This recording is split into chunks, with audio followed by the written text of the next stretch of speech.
No solo me llamaban la que abandona. Mi propia madre dijo que yo era la vergüenza de nuestra familia. En la celebración de mi hermano, se inclinó hacia mi tía y le susurró, no vale para nada. Lo único que sabe hacer es rendirse. En ese momento sentí que ninguna de las cicatrices que arrastraba del ejército era tan profunda como la herida que sus palabras me abrieron. Dejé el servicio hacía años, pero aquella noche en Andalucía, rodeada de risas y copas en alto, me di cuenta de que el campo de batalla del que nunca podría escapar era mi propia familia. La carretera se extendía, larga y polvorienta, bajo el sol de Andalucía.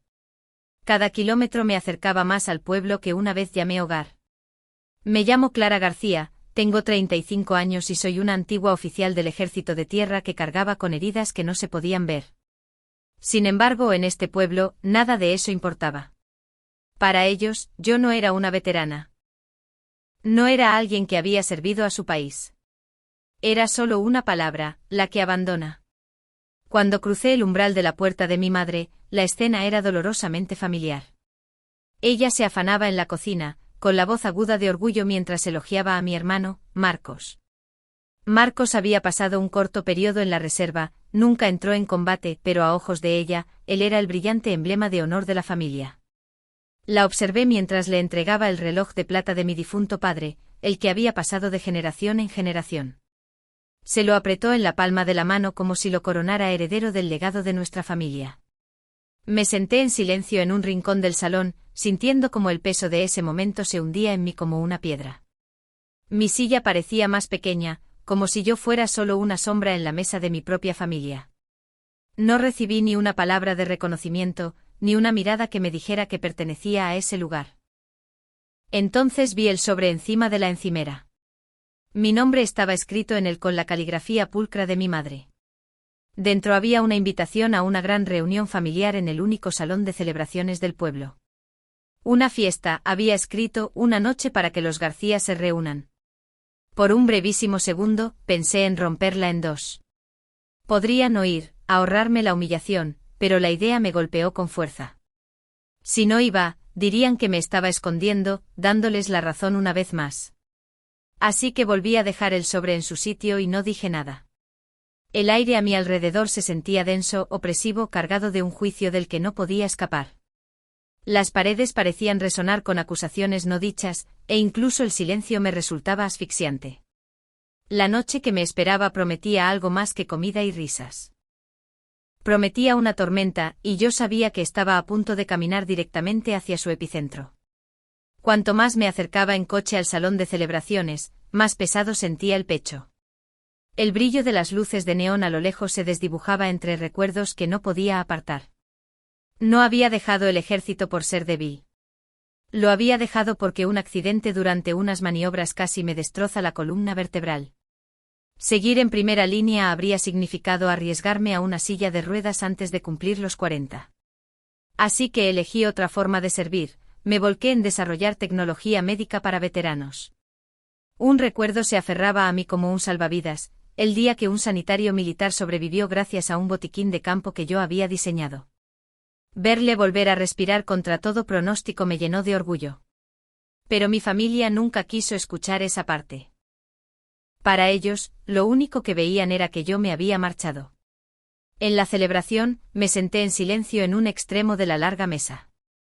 La sala zumbaba con risas y el tintineo de las copas. Intenté serenarme, diciéndole a mi corazón que mantuviera la calma. Entonces ocurrió.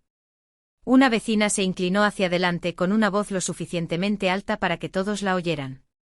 He oído que la echaron porque no pasaba ni las pruebas físicas. ¡Qué decepción! Las palabras atravesaron el ruido limpiamente. Las cabezas se giraron hacia mí, como esperando una confirmación. Los labios de Marcos se curvaron en una sonrisa de suficiencia, esa clase de mirada que decía que había estado esperando este momento. El calor me inundó la cara. Apreté la mandíbula, conteniendo el impulso de defenderme. El silencio era mi único escudo, aunque lo sentía fino como el papel. Llegaron los platos de comida, humeantes y aromáticos, pero no me supo a nada. Marcos levantó su copa, su voz retumbando por encima del murmullo. Al menos nuestro primo que acaba de alistarse sabe lo que es el honor. No como otros. Una oleada de risas recorrió la mesa, un coro bajo y cruel. Bajé la mirada hacia la servilleta en mi regazo con el corazón latiéndome tan fuerte que dolía. Entonces la oí. La única voz que había rezado para que nunca se uniera al coro.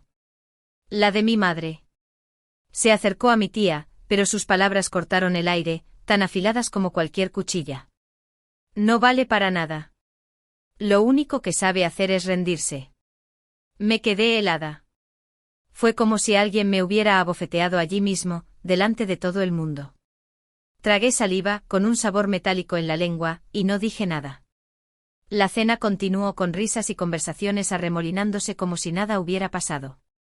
Pero dentro de mí, una tormenta cobraba fuerza. Esto no era un simple malentendido. No eran solo cotilleos. Era mi propia sangre negando mi existencia, reduciendo mi vida a nada más que la etiqueta que habían clavado sobre mi nombre. La sala se volvió pesada, como si cada aliento contuviera un juicio. Los ojos se posaron en mí desde todas direcciones, expectantes, hambrientos. Entonces, una voz se alzó sobre el estrépito de los cubiertos. Un veterano del pueblo que en su día fue cercano a mi hermano Marcos, se recostó en su silla y dijo lo bastante alto para que todos lo oyeran: «Oí que no te fuiste por tu cuenta. Te echaron porque no dabas la talla». No es así. Un murmullo de susurro se extendió por la mesa. Las cabezas asentían, los labios se curvaban como si sus palabras hubieran sellado la verdad. El pecho se me oprimió. Ya no era un chismorreo cualquiera. Era un hombre que había llevado uniforme, alguien a quien todos creerían. Abrí la boca, dispuesta a hablar. Pero antes de que pudiera pronunciar una palabra, apareció Iván. Mi ex. Su brazo rodeaba con firmeza la cintura de su nueva esposa, su sonrisa afilada como un cristal roto. Inclinó la cabeza, captando la luz, y dejó que el veneno goteara. Recuerdo cuando juraste que serías soldado toda la vida. Supongo que tu vida resultó ser un poco más corta de lo que pensabas. Las risas estallaron en crueles carcajadas, las copas tintinearon en una celebración burlona. Sentí la piel arder, la sangre subiéndome a la cara hasta que me sentí mareada. Me quedé paralizada, atrapada en las garras de la humillación. Dentro de mí se libraba una guerra. Si hablo, me llamarán defensiva. Si me quedo callada, pensarán que lo admito. Ningún movimiento parecía seguro. Estaba atrapada, inmovilizada por sus miradas, sus sonrisas de suficiencia, su diversión a mi costa. El presentador del evento, un viejo amigo de Marcos, agarró el micrófono con una sonrisa que me revolvió el estómago. Levantó su copa y proclamó un aplauso para la única García que sabe cómo abandonar a mitad de camino. Sonaron aplausos dispersos, seguidos de risitas que se extendieron como el fuego. Cada sonido me golpeaba como una bofetada. Ya no era una invitada. Era su entretenimiento, su espectáculo. Mi silla raspó el suelo cuando la empujé hacia atrás. Me puse de pie con cada instinto gritándome que me fuera. Pero antes de que pudiera dar un paso, una voz desde el otro extremo de la mesa se abrió paso. Esa chica nunca será recordada por nada en el ejército. Ni ahora. Ni nunca. Las palabras se me clavaron hondo, afiladas como una cuchilla que se retuerce lentamente. Se me hizo un nudo en la garganta. Las lágrimas amenazaron con brotar, pero la furia las contuvo. Apreté los puños a mis costados, las uñas clavándose en mis palmas. Querían un espectáculo, querían que me rompiera para poder reírse más fuerte. Respiré tan hondo que me dolió, obligando a mi cuerpo a quedarse quieto, ordenándome a mí misma no darles esa satisfacción. Me di la vuelta, lista para marcharme. Lo que no sabía era que ese momento, mi silencio, su crueldad, era solo el preludio. Algo que ninguno de ellos esperaba estaba a punto de cruzar aquellas puertas. Y la tormenta para la que me había estado preparando toda la noche finalmente estaba a punto de desatarse. Me giré hacia la puerta con el pecho vacío y las piernas pesadas como si arrastraran cadenas. Solo quería salir. Mi mano tocó el pomo cuando un sonido rompió las risas. El rugido grave y creciente de un motor en el exterior. El ruido se hizo más fuerte, más cercano, hasta que el chirrido de los neumáticos sobre la grava hizo que toda la sala enmudeciera. Los tenedores se detuvieron en el aire, las copas bajaron, las cabezas se giraron hacia los altos ventanales. A través del cristal, los faros de un vehículo militar de color verde cortaron un remolino de polvo al entrar en el aparcamiento. Su presencia era discordante, casi surrealista, contra el brillo de las lámparas de araña y el murmullo de la fiesta. Los susurros recorrieron la sala. La puerta del vehículo se abrió de golpe y de él bajó un hombre cuya sola postura transmitía autoridad. Un general vestido con su uniforme de gala, con las medallas reluciendo bajo la dura luz de los focos exteriores. Su rostro era severo, su mirada afilada como una hoja, forjada por décadas de mando. La puerta del salón se abrió y el sonido de sus botas golpeando el suelo pulido resonó como truenos. Paso a paso, el aire se espesaba. Las conversaciones se ahogaban en las gargantas. La multitud se movió incómoda, atónita. ¿Por qué hay un general aquí?, murmuró alguien, con la voz más temblorosa que curiosa. Me quedé paralizada, con el pulso martilleando contra mis costillas, cada latido más fuerte que el anterior. Mi dedo resbaló del pomo de la puerta. Fuera cual fuera la tormenta para la que me había estado preparando, acababa de adoptar una forma nueva e inimaginable. El general no dudó. No miró a Marcos ni al presentador que aún aferraba el micrófono, ni a ninguna de las caras curiosas que se estiraban para ver. Su paso era directo, inquebrantable, dirigido únicamente hacia mí. Se detuvo ante mí juntando los talones con una precisión nítida, levantó la mano en un saludo y me miró con fijeza. Luego extendió su palma para estrechar la mía con firmeza. Su voz resonó, lo suficientemente clara como para acallar el último murmullo de la sala. Capitán, usted nunca se rindió. Escogió el camino más difícil y salvó más vidas que nadie en este salón. Las palabras se estrellaron contra el silencio como un martillo. En algún lugar detrás de mí un vaso se hizo añicos contra el suelo, una copa de vino que se resbaló de una mano atónita. La sala se congeló, suspendida en la incredulidad. Marcos intentó salvar el momento con una risa forzada. Debe de estar equivocado, mi general. Ella solo es. Nunca he confundido a uno de los míos, le interrumpió el general, con un tono de acero.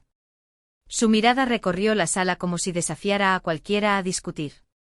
Su programa de entrenamiento médico mantuvo con vida a 14 reclutas durante un ejercicio de campo que debería habérnoslos arrebatado. Ninguno de ustedes puede presumir de algo así. El silencio se hizo más profundo, más pesado que antes. Los rostros cambiaron, las sonrisas de suficiencia se derritieron en conmoción, la burla se plegó en vergüenza. Los ojos que se habían burlado de mí ahora se apartaban, incapaces de sostener mi mirada. El micrófono en la mano del presentador crepitó débilmente, su acople un eco hueco de la crueldad que había llenado la sala momentos antes. Ahora nadie se atrevía a hablar. El aire estaba cargado con el peso de la verdad, innegable y absoluta. Las palabras del general aún resonaban en la sala cuando cogió una copa de vino tinto. La hizo girar una vez, el líquido carmesí capturando el brillo de la lámpara, y luego la levantó en alto para que todos la vieran. Su voz, firme y autoritaria, llenó cada rincón del salón. Ella nunca abandonó. Solo cambió su campo de batalla de las trincheras al laboratorio. Y al hacerlo salvó más vidas de las que cualquiera de ustedes podría imaginar. Eso es lo que significa el honor. La declaración golpeó más fuerte que cualquier insulto. La misma sala que había vibrado con risas y burlas minutos antes ahora contenía la respiración. Los tenedores se detuvieron en el aire. Las copas permanecían intactas. Todos los ojos se volvieron hacia mí, ya no con burla, sino inquietos, confusos, avergonzados, algunos incluso abochornados por su propia crueldad. Desde algún lugar al final de la mesa, oí una voz ahogada temblar en el silencio. Mi tía, con las manos entrelazadas como si rezara, susurró: «Dios mío, de verdad lo hizo». El sonido de sus palabras resquebrajó algo en el aire. Los rostros se suavizaron, las sonrisas burlonas se disolvieron y una onda de incredulidad recorrió a la multitud. El suelo bajo mis pies se sentía inestable, como si el mundo entero hubiera cambiado en un instante. Entonces llegó el momento que nunca podría haber imaginado. El general se volvió hacia mí una vez más, con la copa aún en alto, sus ojos fijos en los míos, inquebrantables, como si desafiara a la sala a contradecirle. «Por la capitán García», dijo, su voz cortando el silencio como una orden. El giro fue como un rayo. Aquellos que se habían mofado, que se habían regodeado en mi dolor, ahora se apresuraban a seguir su ejemplo. Las copas se levantaron con vacilación, torpemente al principio, y luego con más firmeza a medida que el peso del momento los aplastaba. El tintineo del cristal resonó como un himno. Me quedé allí inmóvil, atónita, mientras la marea de la noche cambiaba.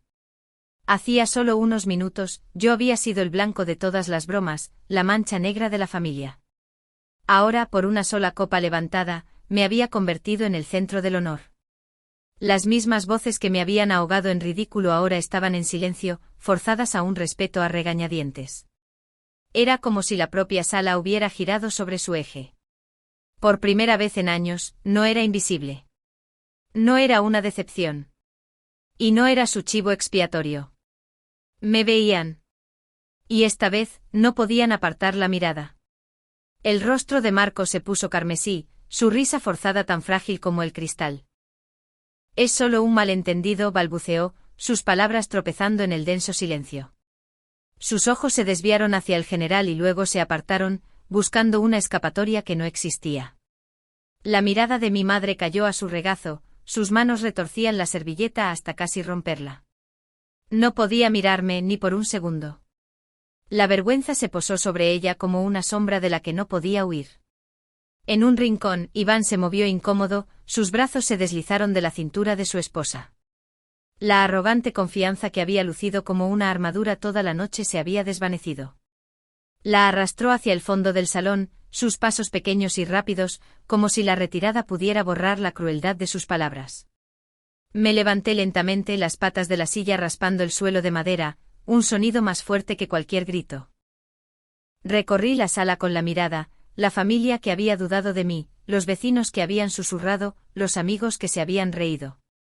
No sentí nada del temblor que me había sacudido antes, solo una calma firme. No necesito que nadie demuestre mi valía por mí, dije con voz serena, cada palabra cayendo con el peso de la verdad.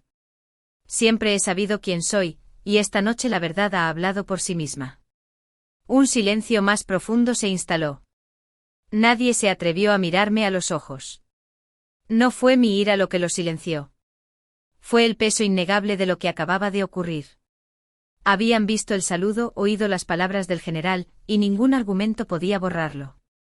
El presentador, antes tan ansioso por humillarme, bajó el micrófono a la mesa. Hizo un pequeño y lastimoso crujido antes de callarse. Su sonrisa burlona se había disuelto en algo que se parecía mucho al arrepentimiento. A mi alrededor, la sala se hundía bajo la carga de la vergüenza. Aquellos que habían aplaudido mi humillación ahora evitaban mirarme. Incluso Marcos, que siempre se había deleitado en ser el hijo predilecto de la familia, mantenía la mirada fija en el suelo, con la mandíbula apretada por la derrota. El silencio se prolongó más pesado que las burlas que habían llenado el salón antes. Ya no era el sonido de la crueldad. Era el sonido de la culpa, de gente enfrentada a una verdad de la que no podían reírse. No necesité decir una palabra más. Mi contención fue la cuchilla más afilada que podía esgrimir. La presencia del general ya había deshecho cada mentira, cada susurro cruel, cada brindis burlón, y en su quietud, en su incapacidad para mirarme a los ojos, lo vi claramente. Se habían condenado a sí mismos mucho mejor de lo que yo jamás podría haberlo hecho. Empujé las pesadas puertas y salí a la noche. El aire andaluz me recibió con una ráfaga seca, trayendo el olor a polvo y asfalto, todavía denso por el calor del verano, incluso después del anochecer. Por primera vez en toda la velada, pude respirar sin sentir el peso de las miradas en mi espalda. Las risas y el parloteo que había dejado atrás parecían pertenecer a otro mundo, uno por el que ya no tenía que luchar para abrirme paso. Mi corazón, que antes latía con fuerza bajo la tensión de la humillación, se sentía más ligero, más firme. El dolor que había vivido allí durante años aflojó su agarre. Miré al otro lado del aparcamiento y lo vi. El vehículo militar seguía aparcado bajo el resplandor amarillento de la farola. Su oscura silueta proyectaba una larga sombra sobre el pavimento, inmóvil, silencioso, pero poderoso en su presencia. Era un recordatorio de que la verdad era inamovible, que ningún rumor o insulto susurrado podría deshacerla. Detrás de mí podía sentir que la fiesta continuaba entre murmullos forzados, con el peso de la vergüenza oprimiendo a aquellos que habían intentado convertirme en su entretenimiento. Que cambiaran o siguieran siendo los mismos ya no me importaba. Su aceptación había parecido una vez un premio que nunca podría ganar. Ahora entendía que no valía nada. Caminé hacia mi coche, cada paso firme, cada respiración más profunda que la anterior. El aire de la noche me picaba en las mejillas, pero en lugar de doler, aclaró algo dentro de mí. Mi valía nunca había estado en sus manos para concederla o revocarla. Siempre había sido mía. En la quietud, dejé que mis pensamientos se asentaran como el polvo después de una tormenta. El honor no es la etiqueta que ellos me colgaron. El honor es lo que viví, lo que llevé conmigo y lo que conservaré, sin importar lo que ellos elijan creer. Puse la mano en el tirador de la puerta, deteniéndome para una última mirada. El brillo de la farola, la silueta del vehículo militar, el vasto cielo andaluz extendiéndose infinito sobre mí. Todo se sintió como un sello cerrando un capítulo que había arrastrado durante demasiado tiempo. Luego me deslicé en mi coche, arranqué el motor y me adentré en la cálida noche. Ningún aplauso me siguió. Ninguna satisfacción vengativa ardía en mi pecho. Lo que llevaba conmigo era algo más silencioso, más fuerte, una libertad desatada de su juicio. No necesitaba venganza. No necesitaba reconocimiento. Solo necesitaba esto, la serena certeza de que yo era suficiente y siempre lo había sido.